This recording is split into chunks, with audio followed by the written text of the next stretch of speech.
क्या इंडिया ने फैंटा लगाया है, क्या इंडिया ने कंप्रिहेंसिवली जीता है। लेकिन India, hats off to you man, you have done a wonderful job. कई दफा क्रिकेट के मुकाबले पे कुछ ना कहना ही हजार बातें कहने वाली बात बन जाती है। क्रिकेट से जो आपने ज्यादती की है, ये मैंने पहले कभी नहीं देखा कि होम टीम को इस तरह से मार पड़ी हो। कहता है 50 में अगर आप ऑल आउट हो जाते हैं अपनी होम टेरिटरी पे। जनरली हाई स्कोरिंग ग्राउंड नहीं समझा जाता दुबई को। 144 के around is the average that we are looking at. India ऐसी पोजीशन में है कि उनको टेंशन नहीं है, टॉस जीते टॉस हारे, उनकी टीम कंप्लीट है। यूएई ऐसा है, उनको अपनी स्ट्रेंथ देखनी चाहिए। की बात है कि ये यूएई की जो टीम है ना, इसने अभी पाकिस्तान को भी खेला और अफगानिस्तान को भी खेला। भाई पाकिस्तान और अफगानिस्तान के खिलाफ तो ये बड़े करीब आ रहे थे, और वो तो फिर बैटिंग की मुश्किल कंडीशंस थी, ये तो बैटिंग की आसान कंडीशंस। वो कुलदीप यादव आता है, वो एक ओवर में 3 विकेटें ले लेता है, फिर जसप्रीत बुमराह शुरू में यॉर्कर मार के ओपनिंग दे देता है, फिर उसके बाद शिवम दुबे जो आज एक तरीके से स्टपनी बॉलर खेल रहा है, क्योंकि आज अर्शदीप को नहीं खिलाया, बहुत बड़ी सरप्राइजिंग कॉल थी, वो भी आगे 3 विकेटें ले लेता है। भाई ये कौन सा यूएई था जो पाकिस्तान और अफगानिस्तान के खिलाफ तो इतना करीब करीब आ रहा था। 57 पे पूरी टीम लटक गई है, और ऐसा भी नहीं है कि इनका आगाज अच्छा नहीं था, आगाज ठीक ही इनको मिल गया था, लेकिन उसके बाद तू चल और मैं आया वाली कहानी होती रही है। और 26 पे पहला, 29 पे दूसरा, 47 पे टेक्निकली 47 पे ये 2 आउट थे, 47 पे 2 आउट और 57 पे सारी टीम आउट। तो यूएई वाले जनाब को इनको कोई अच्छा सा कोई खिलाएं पिलाएं, कोई बताएं, कोई सिखाएं, ये बिल्कुल फारग हो गए। 47 पे 2 से 57 पे 10। इंडिया ने ठीक ठाक किस्म की फैंटे लगाते हुए और कॉन्फिडेंस को बूस्ट करते हुए, हाईली कॉन्फिडेंट टीम बनते हुए अब ये में जा रहे हैं। It is not a worry for Pakistan, it's a worry for many other countries, because India has announced his arrival. इस मुकाबले पे जो तबसरा करना भी फजूल से बात लगती है, क्योंकि ऐसे लग रहा था जैसे कि कोई मतलब मेरा है कि हार्वर्ड यूनिवर्सिटी का मुकाबला हो गया KG2 की टीम के साथ। इतना फर्क था दोनों में, और ऐसी इम्पॉसिबल भी प्लेइंग कंडीशंस नहीं थी। ये तो पता ही था कि यूएई ने, जब इंडिया ने बैटिंग अप बॉलिंग सेलेक्ट कर ली थी, तो इन्हें इतना तो स्कोर बनाना नहीं था। लेकिन मेरे लिए जो सबसे ज्यादा हैरानी की बात है कि ये यूएई की जो टीम है ना, इसने अभी पाकिस्तान को भी खेला और अफगानिस्तान को भी खेला। भाई पाकिस्तान और अफगानिस्तान के खिलाफ तो ये बड़े करीब आ रहे थे, और वो तो फिर बैटिंग की मुश्किल कंडीशंस थी, ये तो बैटिंग की आसान कंडीशंस थी। और शुरू में आपने देखा भी बड़े जबरदस्त इंटेंट से यूएई ने शुरुआत की, ऐसा लगा यार आज जरा थोड़ा सा इंडिया को तंग कर देंगे। 6 ओवर में 41 रन बना लिए, डिसेंट लग रहा था मामला यार।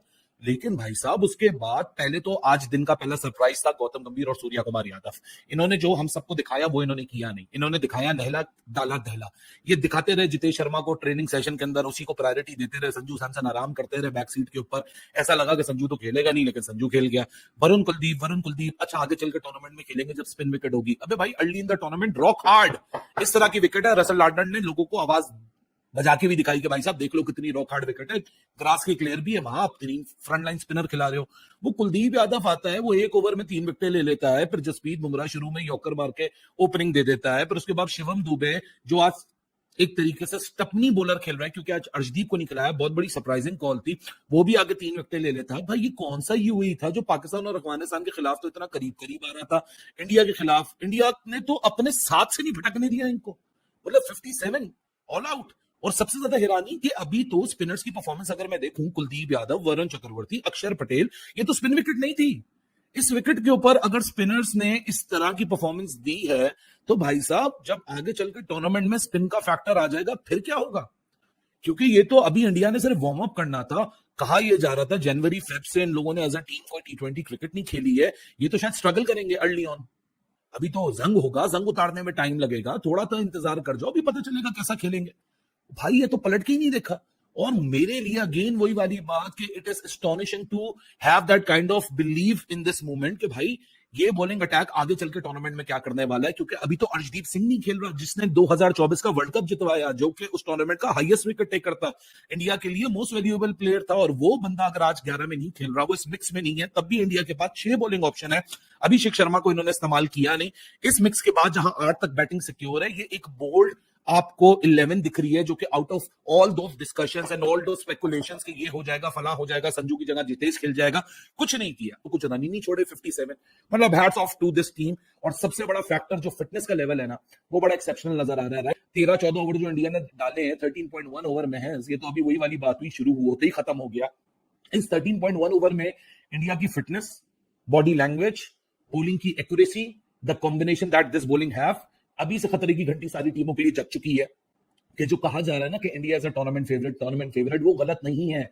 लोग यहाँ ओवर एग्जैचुरेट नहीं कर रहे, लोग ओवर कैलकुलेट नहीं कर रहे। हार्दिक पांड्या, जसप्रीत बुमराह, अक्षर पटेल, वरुण चक्रवर्ती, कुलदीप यादव, शिवम दुबे उसी यूएई को आसान बैटिंग कंडीशन में 57 पे ऑल आउट कर रहे हैं। वही यूएई जो पाकिस्तान और अफगानिस्तान के सामने कभी 140 बना रही है, कभी 130 बना रही है, कभी 170 बना रही है, कभी 31 रन से हारी है, कभी 4 रन से हार रही है, करीब आ रही है। यही मोहम्मद वसीम, यही यासिर खान अंधाधुंध छक्के लगा रहे हैं। Mohammad Wasim, Yasir Khan among the top hit 6 hitters से अभी जो कंक्लूड हुआ है हमारा ट्राई सीरीज, और यहाँ आके ऐसे ढेर हुए हैं। तो credit lies with India's bowling that they are damn too good. कोई 150 मांग रहा था, कोई कह रहा था 200 हो जाए, कुछ हो जाए, बैटिंग देखने को मिले। देख लें जनाब, आप बैटिंग, आप बॉलिंग देखने को मिल रही थी आपके आज मैच में। इंडिया ने ज़ाहिर है कि टॉस फिर जीत के पहले फील्डिंग का फैसला किया था, और इसमें तो कोई रॉकेट साइंस है नहीं टू गेस करना अब इसमें क्या कहानी है कि हाँ जी इंडिया पहले बॉलिंग करे या बैटिंग करे।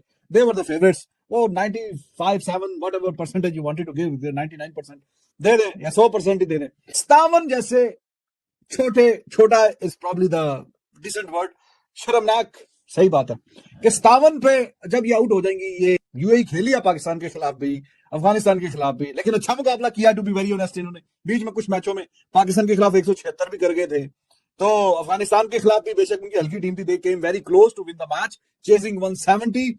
लेकिन आज तो भाई ये जो परफॉर्मेंस है, तो डिफरेंस तो दिख रहा है कि प्लेइंग अगेंस्ट अफगानिस्तान, पाकिस्तान, तब ये टीम लग रहा था कि हाँ जरा बेहतर है, खेल सकती है, बहुत अच्छा खेल जाए तो शायद कि ये कमाल भी कर सकती है।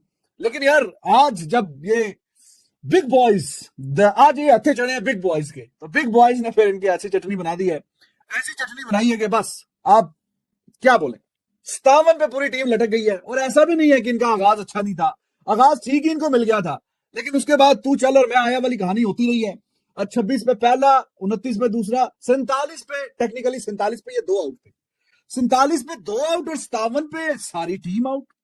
तो यूएई वाले जनाब कोई इनको कोई अच्छा सा कोई खिलाएं पिलाएं, कोई बताएं, कोई सिखाएं, या बिल्कुल फारग हो गए। 47 पे 2 से 57 पे 10, बहुत मतलब ये तो क्या बोला जाए, अल्फाज कम पड़ गए हैं इसको एक्सप्लेन करने के लिए कि ये क्या इनके साथ काम हुआ। यूएई भी साइड पे हो गया 57 पे, तो पावर प्ले के रन्स कर लिए इन्होंने 6 ओवरों में भी। अगर 57 हो तो मेरे ख्याल में इतना ही टोटल है। आजकल तो इंडिया 6 ओवरों में जाहिर है 60, 70, 80, 90 पता नहीं कितने रन्स पिछले किए हुए हैं, तो पावर प्ले के ये रन्स कर चुके हैं। और बहुत ही बोरिंग और वन साइडेड वाला ये मैच, ऑब्वियसली एक्सपेक्टेशन थी कि वन साइडेड ही होगा, लेकिन इतना ज्यादा वन साइडेड के 57 पे कुलदीप यादव, वरुण चक्रवर्ती, वो दुबे ने आगे इनको डबो दिया यार। दुबे से भी 2 ओवर 4 रन, 3 खिलाड़ी तो दुबे आउट कर गया। जनरली हाई स्कोरिंग ग्राउंड नहीं समझा जाता दुबई को। 144 के around is the average that we are looking at. India ऐसी पोजीशन में है कि उनको टेंशन नहीं है, टॉस जीते टॉस हारे, उनकी टीम कंप्लीट है। यूएई ऐसा है, उनको अपनी स्ट्रेंथ्स देखनी चाहिए, तो वो उनको ये देखना चाहिए कि उनकी बैटिंग बेहतर है या बॉलिंग बेहतर है, तो जो बेहतर है उस पर ज्यादा लोड डालें, तो सेकंड वो वाली चूज करें। India I don't think they would really be thinking कि क्या करना चाहिए क्या हो, बट उनकी जो बैटिंग है उसमें डेप्थ बहुत है। Abhishek Sharma 16 matches, 535 runs, average 33.43 का, स्ट्राइक रेट 193.84 का। क्यों है ऐसा? नहीं है कि हमारे प्लेयर्स नहीं खेल सकते, हमारे भी खेल सकते हैं। जो हम टैलेंट की बात करते हैं, टैलेंट जरूर है। अब टैलेंट को कॉन्फिडेंस कैसे दोगे? कॉन्फिडेंस दोगे उसे क्लैरिटी देके। हमारा सिस्टम आपके यंगस्टर का बेस्ट नहीं निकालता। हम स्ट्रगल कर रहे हैं ना, अब्दुल रज़ाक और अजहर महमूद के बाद हमें ऑलराउंडर नहीं मिल रहा है। टैलेंट है हमें। Obviously, when you look at their attack, तो जसप्रीत बुमराह, जब हम उनका नाम लेते हैं, he's perhaps being talked about as the best bowler in this generation across all formats. I think उनकी जो सारी इंपॉर्टेंस है, आप देखें टेस्ट क्रिकेट को बहुत इंपॉर्टेंस देते हैं और उसके लिए उसको देखते हैं कि कहाँ कहाँ यूज़ करना है। तो वनडे क्रिकेट है, वो सारी क्रिकेट को देखते हुए यूज़ करते हैं बुमराह को। ये नहीं कि वो हर सीरीज़ खेल रहा है, क्योंकि उनके लिए तो बुमराह जो है वो ऐसा एक कार्ड है कि वो अगर मेन टूर्नामेंट्स में फिर अवेलेबल नहीं होंगे तो इंडिया को बहुत बड़ा झटका लगेगा। तो आप अगर इसका एनालिसिस करेंगे ना, रिकॉर्ड देखेंगे, तो मोस्टली अगर 2 विकेट्स या 3 विकेट्स चली गई पावर प्ले में, तो बहुत कम वो वाली टीमें जीती होंगी जिनके 2 या 3 आउट हो जाते हैं, दूसरी टीम डोमिनेट कर जाती है। And then the last 2 overs, 18वां और 20वां ओवर, बुमराह जैसा बॉलर हो, जैसे मुझे पता है ना, एक भी बाउंड्री नहीं खानी। बुमराह भी ही इज द सेम, नया बॉल करेगा, पुराना बॉल करेगा, आपको एक अश्योरेंस कमांड है, कहीं में भी बॉल करा लो, हमें पता है कि यार ये हमारे पास, समझे वो जिस तरह लाइफ इंश्योरेंस है ना, वो है, वो वहाँ पे बॉलिंग कर रहा है, तो उसको कोई फर्क नहीं पड़ता।